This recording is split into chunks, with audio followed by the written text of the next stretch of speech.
कल्पना करिए कि अपने परिवार की सुख समृद्धि और बेहतर भविष्य की तलाश में आप 7 समंदर पार जाएं और वहां धोखाधड़ी का शिकार हो जाएं। मजबूरी में आपको गैर कानूनी काम करना पड़े, अपराधियों की संगत में रहना पड़े और तो और अपने घर वालों से भी आप संपर्क ना कर पाएं। ऐसे में क्या ही हालत होगी आपकी। घर और देश की याद कितना सताएगी। कुछ ऐसे ही हालात बयां करती है पंकज उधास की गजल चिट्ठी आई है, जो 1986 में रिलीज हुई फिल्म नाम में थी। आनंद बख्शी द्वारा लिखे इस गीत को पंकज उधास ने दिल से छू लेने वाले अंदाज में गाकर अमर कर दिया। उनके गाए लोकप्रिय और उत्कृष्ट गीतों में से ये भी एक गीत है।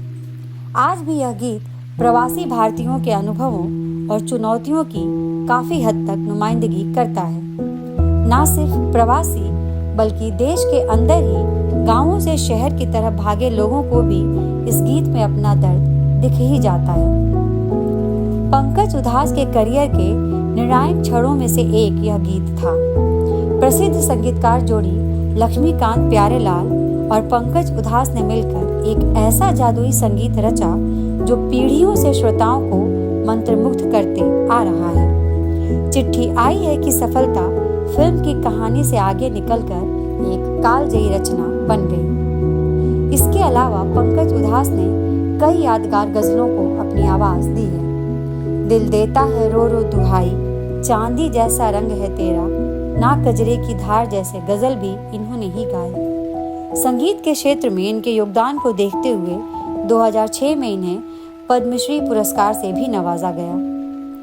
1980 के दशक में संगीत के क्षितिज पर उभरे कुछ प्रमुख गजल गायकों में से एक थे पंकज उधास। मखमली आवाज के मालिक पंकज उधास ने गैर फिल्मी गजलों की समृद्धि और विविधता में महत्वपूर्ण योगदान दिया। एक समय ऐसा भी था कि उनके एल्बम ट्रिपल प्लैटिनम का दर्जा हासिल किया करते थे। आफरीन नाम का गजल संग्रह जो 1986 में रिलीज हुआ था, इसका एक उदाहरण है। इनका पहला एल्बम आहट 1980 में रिलीज हुआ था।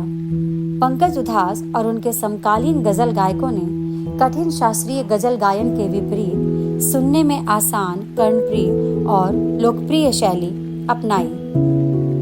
हालांकि कुछ शास्त्रीय गायकों ने इसे पसंद नहीं किया, लेकिन उभरते शहरी मध्यम वर्ग को यह बहुत पसंद आया।